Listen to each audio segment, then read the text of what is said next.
Hello అండి, అందరికీ నమస్కారం. Welcome back to our channel. ఈరోజు నేనైతే చిన్నపిల్లల స్నాక్ బాక్స్లోకి ఒక మంచి స్నాక్ రెసిపీని అయితే చూపించబోతున్నానండి. చాలా అంటే చాలా బాగుంటాయి టేస్ట్, అండ్ పిల్లలు కూడా చాలా ఇష్టంగా తింటారు. మా పెద్దోడి స్నాక్ బాక్స్లోకి అయితే ఈరోజు పెట్టి పంపించానండి. మీరు కూడా మీ పిల్లల స్నాక్ బాక్స్లోకి చేసి పెట్టండి, చాలా బాగుంటాయి. మరి వీటిని ఎలా చేయాలో ఇప్పుడు చూద్దాము. దీనికోసం నేను చూడండి దోసపిండి నైటే ప్రిపేర్ చేసుకొని పెట్టుకున్నాను, అండ్ సాల్ట్ కూడా వేసుకొని పక్కన పెట్టుకున్నాను. ఇప్పుడు ఒక మిక్సింగ్ బౌల్లో ఒక ఎగ్ని ఇలా పగలగొట్టి వేసుకోవాలి. నేను ఇక్కడ ఒక ఎగ్ మాత్రమే తీసుకున్నానండి. మీరు కావాలనుకుంటే 2-3 ఎగ్స్ అయినా తీసుకోవచ్చు. మీరు ఎన్ని కావాలనుకుంటే అన్ని తీసుకోవచ్చు. ఇందులోనే చూడండి నేను క్యారెట్ని తురిమి వేస్తున్నాను. ఈ విధంగా తురుముకోండి. క్యారెట్ హెల్త్కి చాలా మంచిది కాబట్టి నేను వేస్తున్నాను. క్యారెట్ని డైరెక్ట్గా ఇస్తే పిల్లలు అంతగా ఇష్టంగా తినరు కాబట్టి ఇలా ఏమైనా స్నాక్ చేయాలనుకున్నప్పుడు అందులోకి క్యారెట్ని తురిమి వేసుకోండి. చాలా టేస్టీగా ఉంటాయి, అండ్ పిల్లలు కూడా చాలా ఇష్టంగా తింటారు. ఇప్పుడు ఇందులోనే రుచికి సరిపడినంత ఉప్పును వేసుకోవాలి, అలాగే కారం కూడా వేసేసుకోవాలి. ఈ రెండు వేసేసుకొని బాగా మిక్స్ చేసుకోవాలి. మీరు కావాలనుకుంటే కొత్తిమీర కూడా వేసుకోవచ్చండి. మా బాబుకి అవి ఇష్టం ఉండదు అంతగా, అందుకే నేను వేయలేదు. చూడండి, మరి కాస్తంత టేస్ట్ కావాలనుకుంటే ఇందులో కాస్తంత అల్లం వెల్లుల్లి పేస్ట్ కూడా వేసుకోవచ్చు. వేసుకోకపోయినా పర్లేదు. ఇది కూడా వేసేసుకొని బాగా మిక్స్ చేసుకోండి. బబుల్స్ అనేవి మనకి ఫామ్ అవ్వాలి పైన. అలా ఫామ్ అయ్యేంత వరకు మిక్స్ చేసుకోండి.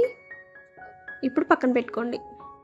చూడండి, ఇప్పుడు పొంగనాల ప్యాన్ని స్టవ్ మీద పెట్టుకొని అందులో ఆయిల్ వేసుకొని మనం పొంగనాల్లాగా వేసుకోవాలి. దోసపిండిని పొంగనాల్లాగా వేసుకుంటున్నామండి ఇక్కడ. కానీ హాఫ్ మాత్రమే వేసుకోవాలండి, నిండుగా వేయకూడదు. మిగతా హాఫ్ అనేది మనం ఎగ్ బ్యాటర్ని వేసుకోవాలి. చూడండి నేను ఎలా వేస్తున్నానో ఈ విధంగా వేసుకోవాలి. అన్ని పొంగనాలు మనం వేసేసుకున్న తర్వాత మూత పెట్టి మనం బాగా కాల్చుకోవాలండి. మీడియం ఫ్లేమ్లో మాత్రమే కాల్చుకోవాలి.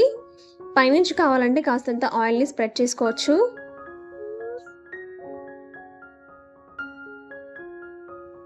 ఇప్పుడు మూత పెట్టి ఒకవైపు మంచి కలర్ వచ్చేలాగా కాల్చుకోవాలి.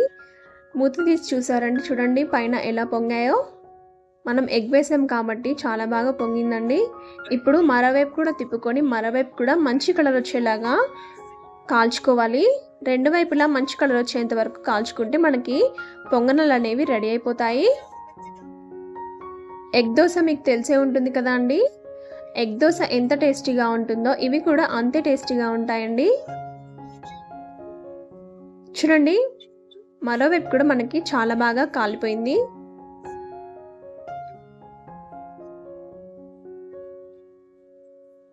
సరిగా కాలలేదు అనిపిస్తే కాసేపు ఉంచుకుంటే సరిపోతుందండి, అంతే. ఎంతో టేస్టీగా ఉండే పొంగనాలు అనేవి మనకి రెడీ అండి. చాలా బాగుంటాయండి, అండ్ టేస్ట్ కూడా చాలా బాగుంటుంది. మీరు కూడా ట్రై చేసి మీ పిల్లల స్నాక్ బాక్స్లోకి పెట్టండి. ఒక్కటి కూడా వదిలిపెట్టకుండా తినేస్తారు. చూడండి లోపల కూడా ఎంత సాఫ్ట్గా ఉంటుందో, చాలా సాఫ్ట్గా ఉంటాయండి. ఒక్కసారి మీరు కూడా ట్రై చేసి ఎలా వచ్చిందో నాకైతే కామెంట్ చేయండి. నచ్చితే లైక్ చేయండి, షేర్ చేయండి. ఇలాంటి మరిన్ని రెసిపీస్ కోసం మన ఛానల్ని ఒక్కసారి సబ్స్క్రైబ్ చేసుకోండి. వీటిని నేను మా బాబు స్నాక్ బాక్స్లోకి అయితే పెట్టేశానండి. ఎంతో సింపుల్గా ఉండే ఈ స్నాక్ ఐటెంని ఒక్కసారి ట్రై చేసి చూడండి.